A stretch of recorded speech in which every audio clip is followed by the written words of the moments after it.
Drugs के खिलाफ बड़ी मुहिम की बड़ी खबर लेते हैं। नारकोटिक्स कंट्रोल ब्यूरो ने ड्रग ट्रैफिकिंग से जुड़े एक बड़े गिरोह का पर्दाफाश किया है। इस मामले में 22 लोगों की गिरफ्तारी की गई है।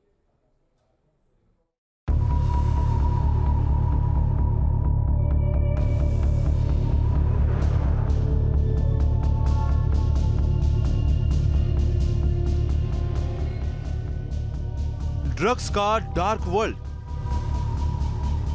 डार्क वेब के जरिए ड्रग तस्करी का जाल, ड्रग तस्करों का हाईटेक गिरोह।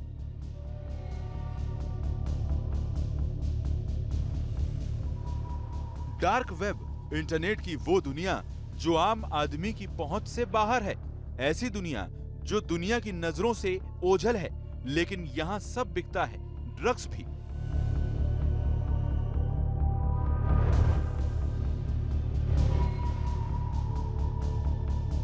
इसी डार्क वेब का इस्तेमाल गिरोह कर रहा था। ये वो चेहरे हैं जिन पर कानून का शिकंजा कस चुका है। एक दो नहीं, गिरोह के 22 लोगों की गिरफ्तारी हुई है। 22 लोगों में 4 महिलाएं भी शामिल हैं। ड्रगनेट मार्केट जो हमने बस्ट की, उनके नाम हैं DNM इंडिया, ड्रेड और द ओरिएंट एक्सप्रेस। इन सभी नेटवर्क्स पर ट्रैफिकर्स अपनी वर्चुअल आइडेंटिटी यूज करते थे। यहां तक की एनोनिमिटी थी कि ट्रैफिकर्स आपस में भी एक दूसरे को नहीं जानते थे। उनके फैमिली मेंबर्स को उनके बारे में नहीं पता था। एक आधे उदाहरण को अगर हम छोड़ दें तो लगभग सभी ट्रैफिकर्स की फैमिली मेंबर्स उनके इन कुकृत्यों के बारे में नहीं जानते थे।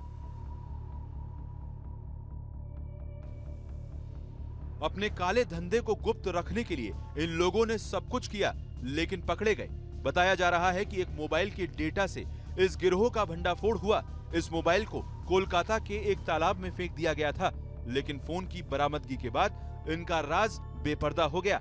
पेमेंट किया जाता था एक दूसरे को, वो क्रिप्टो करेंसी के जरिए किया जाता था, यानी क्रिप्टो करेंसी का इसमें बड़ा रोल माना जाता है। इसके अलावा वर्चुअल आईडीज जो है वो बनाई जाती थी ताकि एक दूसरे की पहचान ना हो सके। यहां तक कि जो लोग गिरफ्तार किए गए हैं वो एक दूसरे को उनके रियल नेम से नहीं जानते थे। इसमें 4 महिलाएं जो थी, उसमें से एक महिला जो थी मास्टरमाइंड बताई जा रही है, जो फाइनेंशियल पूरा कवर करती थी, और इसके साथ में बेचना, खरीदना, एक जगह से दूसरी जगह पहुंचाना, उसके भी नए नए तरीके अपनाए गए थे। UK, America, Canada, Poland, Netherland, Germany, dark web के जरिए ड्रग्स की तस्करी करने वाला ये गिरोह इन देशों से ड्रग्स हासिल करता था।